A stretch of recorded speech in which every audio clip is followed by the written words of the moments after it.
months later.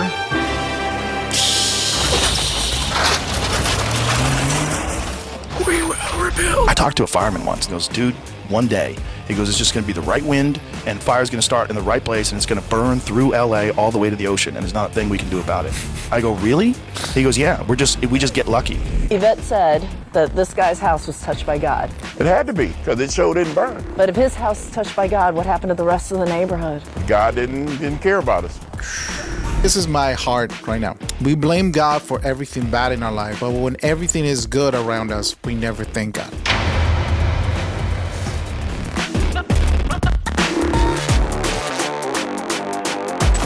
So the internet cannot miss anything. There's actually a episode of The Simpsons in 2016 that predicted, and I'm just looking at it right now, predicted the California wildfires and how the mayor was not actually very good and nobody liked the mayor and stuff like that. So let's just watch this video and see what are the contradictions and also the similarities to what's happening right now. So let's go straight to the video.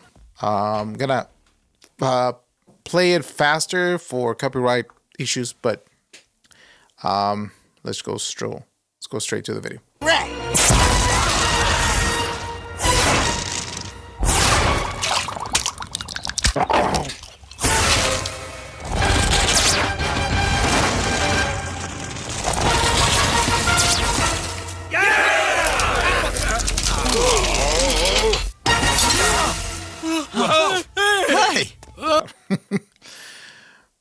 Let me just go here where the mayor is actually saying, let's rebuild.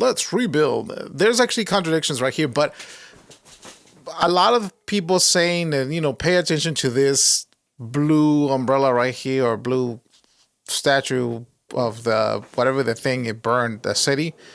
There's a lot of similarities and things like that if you put an umbrella, or if we see actually in the street of Los Angeles, all the blue umbrellas didn't burn.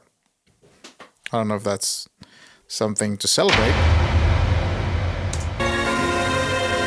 First off, I'd like to thank the good people at Tianjin Smelting and Mining and Donuts and Tops for neutralizing our wonderful, deadly new lard land. They'll grow back. The time for mourning and blaming our mayors has passed. We will rebuild. We will rebuild. We will rebuild. We will rebuild. We will rebuild. 6 months later.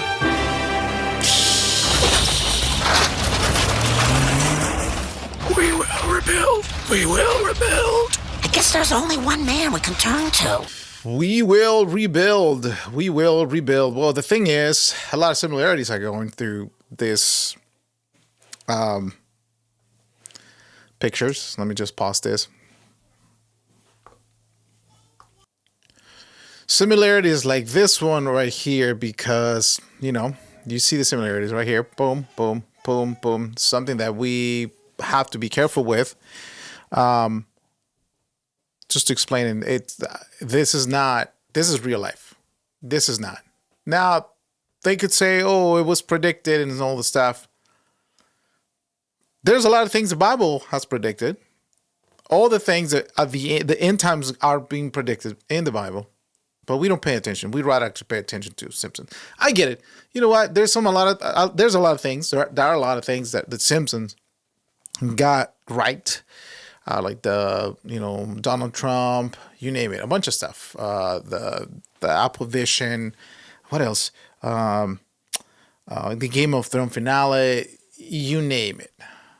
But, we have to pay attention to what's going on out there. We keep on praying for people like the ones that they lost their homes and stuff like that. But this is Joe Rogan, technically just also predicting the wildfires. And this is actually a clip from 2024, July 19, 2024. I talked to a fireman once, and he goes, dude, one day, he goes, it's just going to be the right wind, and fire's going to start in the right place, and it's going to burn through LA all the way to the ocean, and there's not a thing we can do about it. I go, really? He goes, yeah, we just get lucky. He goes, we get lucky with the wind. He goes, but if the wind hits the wrong way, it's just going to burn straight through LA, and there's not going to be a thing we can do about it. Because these fires are so big, dude. When they're talking about like thousands of acres that are burning simultaneously with like 40-mile-an-hour winds.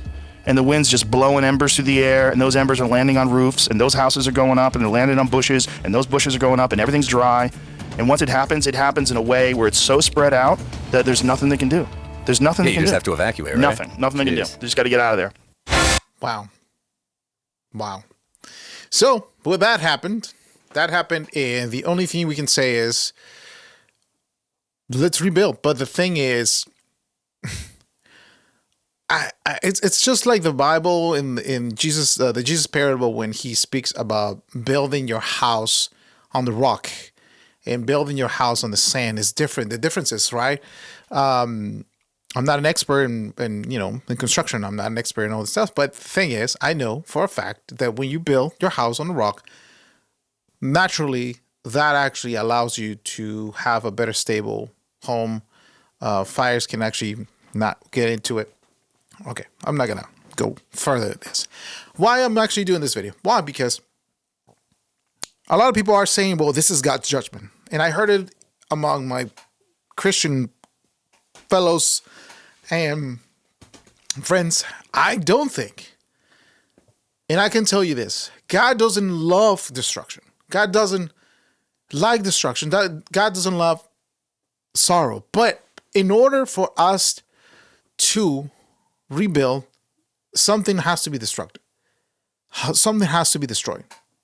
The destruction that we see right now is the consequences of a bad leadership.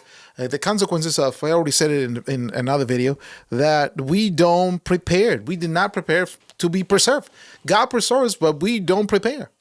We're trying to get things done by trusting in people like this lady. She is not capable of doing, and I'm not saying because she's a woman. No, there's a lot of women who are more capable than her.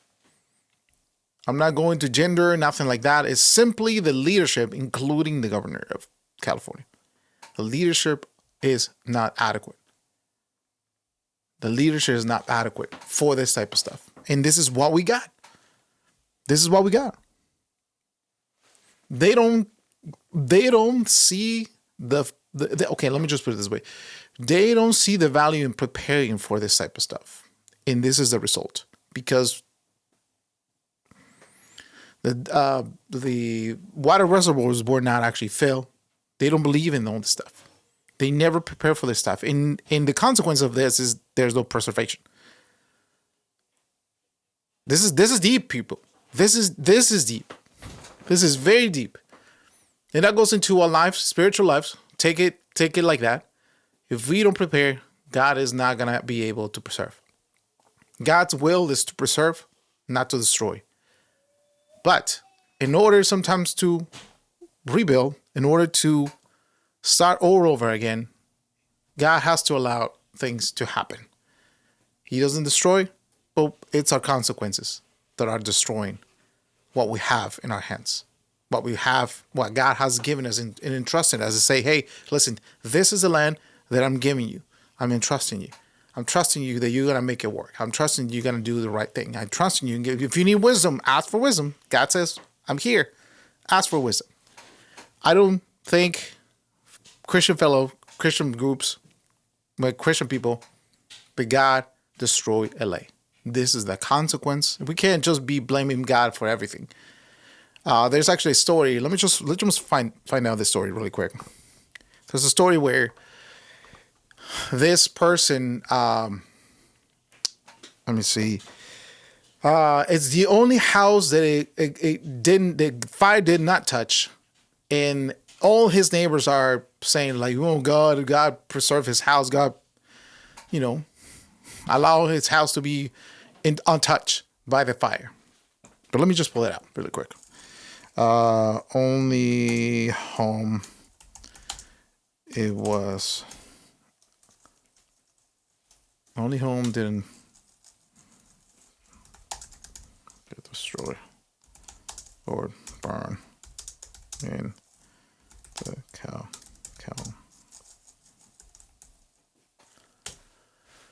Live team coverage of the Eaton fire. Let me see. Live team. There you go. This is the neighbors right here. Let me just put it on your screen really quick. So you can see that we don't remember God when all good time, when everything is fine. We don't remember God, but we remember God when everything is going bad. And we blame God for the things that is happening to us, when it's clear that it's our fault sometimes, most of the time. These fires, at least 5 now. I'm not saying God's in fault. God is at fault. I'm not saying that. I'm saying that we have consequences for our actions. We have consequences for we actually put who we choose to be our governor, who we choose to be our leadership, who we put up there. There is nowhere left to go. CNN's Kyung Law spoke to some of the people who returned to survey the devastation. Right over here is my kitchen, my living room. Oh my God. Pots and pans and stuff right there. Oh my God. Yeah.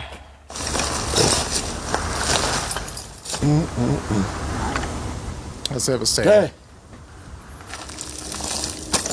25 years I've been here. Easy, 25. Gone. Less than 3 hours.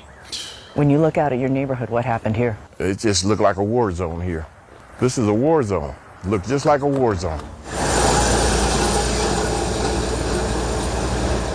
I saw the fire at 2 o'clock. I took a picture, and at 4 o'clock my phone went off and it says evacuate, evacuate.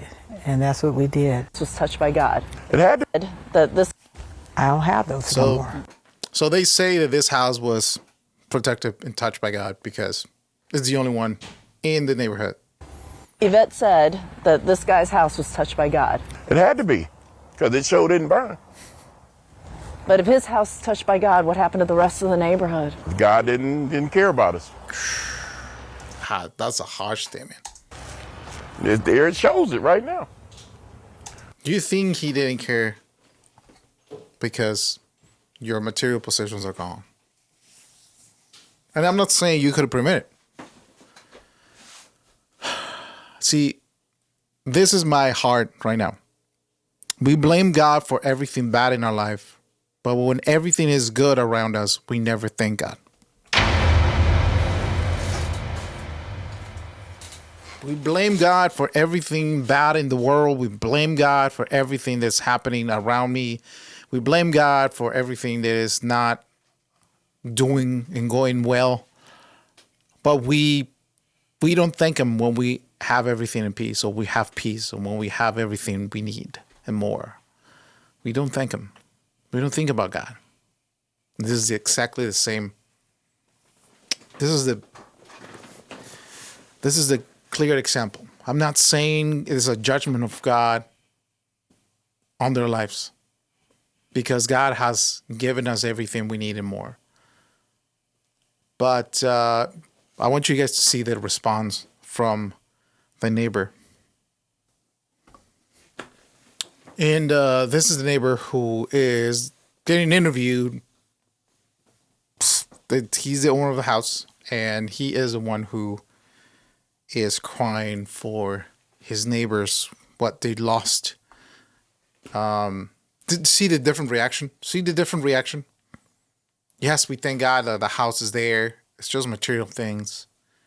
But I'm sad because this is exactly his heart is this. I'm sad because my neighbors lost everything. See the heart behind everything is just essential. You see the difference with the other guy who is blaming God for what happened. And he recognized that God protects his people. And I'm not saying, some people actually are Christians, they lost everything too. But we know that our hope is not in material things. We know that our hope is not in that. We know that our hope is founded in Jesus Christ. We know that our hope and everything we have belongs to God, and God is the one who gives and takes. Blessed be the name of the Lord. God is the one who takes. God is the one who gives. Blessed be the name of the Lord. We're not going to curse God. We're not going to say bad things about God, because he is the one who gave us everything we have. I recognize that in my family. I recognize that in my house, in my life. So It's sad that people can think this way. And we see this story in the Bible with Job. The story of Job, it's incredible. If you guys haven't a chance to read the book of Job, it's incredible. God is going to open your view about catastrophe, tragedy, how to walk in this path holding God's hand. But let's just watch this video right here, and so you guys can see the differences. I shouldn't be crying because my entire block is burnt down, but God saved my house. Why are all of my neighbors, why are they and then in the middle of 2 burnt down blocks, there's one house standing, and that's mine? I should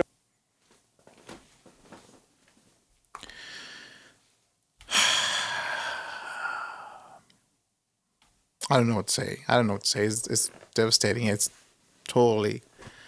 My heart goes to all the affected people, and whenever we get a chance, we're gonna help. We're gonna send some resources and stuff like that. Just pray for these people. Don't blame God for your bad times. Don't blame God for them. Instead of reflecting that and say, thank you for the life that you actually allow me to have. But I'm not gonna say that God doesn't allow things to happen, and nothing bad is gonna happen to you. God allowed bad times. God allowed things to happen in order for us to sometimes to think about it, to reflect, and also to see that His goodness is there. Life is life. Life is messy. Life has consequences. But don't blame God for what's happening in your life. Don't blame God for what happened in LA. Don't blame God for it's not His fault. But you cannot blame God or others. You see the difference response between the Christian man, not the Christian man. I don't know if he's Christian. I'll be honest. I don't know if he's Christian, but I see the differences between this guy right here and the other one who's crying for his neighbors.